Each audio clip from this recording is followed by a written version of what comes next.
এরকম মুঠোফোনে আপনার ঊর্ধ্বতন কর্মকর্তা, আত্মীয় স্বজন অথবা বন্ধুবান্ধবের নামে অপরিচিত নম্বর থেকে আর্থিক সাহায্য চেয়ে কখনো কোনো মেসেজ বা ফোন কল পেয়েছেন কি? তথ্য প্রযুক্তির অপব্যবহার করে প্রতারক চক্র প্রতারণার কৌশল পরিবর্তন করছে প্রতিনিয়ত। বিভিন্ন যোগাযোগ মাধ্যম যেমন হোয়াটসঅ্যাপ, ইমো, ভাইবার, মেসেঞ্জার ইত্যাদিতে একজন ব্যক্তির নাম, ছবি ও ফোন নম্বর দিয়ে প্রতারকেরা সহজেই তৈরি করছে ফেক অ্যাকাউন্ট। আর এসব ফেক অ্যাকাউন্টে পরিচিত মুখ ও নাম দেখে আমরাও করছি বিশ্বাস, আর এভাবেই প্রতারিত হচ্ছে প্রতিনিয়ত।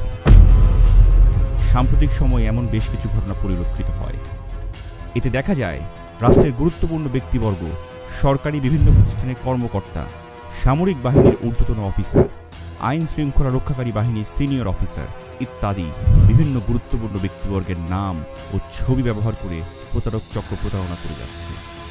বিভিন্ন সময়ে নিজেকে ঊর্ধ্বতন কর্মকর্তা পরিচয় দিয়ে সাধারণ মানুষের সরলতার সুযোগ নিয়ে হাতিয়ে নিচ্ছে অর্থ। এছাড়াও প্রতারক যেই ব্যক্তির পরিচয়ে প্রতারণা চালাচ্ছে, সামাজিকভাবে তারও হচ্ছে সম্মানহানি। তাহলে এই প্রতারক চক্রের কবল থেকে বাঁচতে কি করতে পারি আমরা?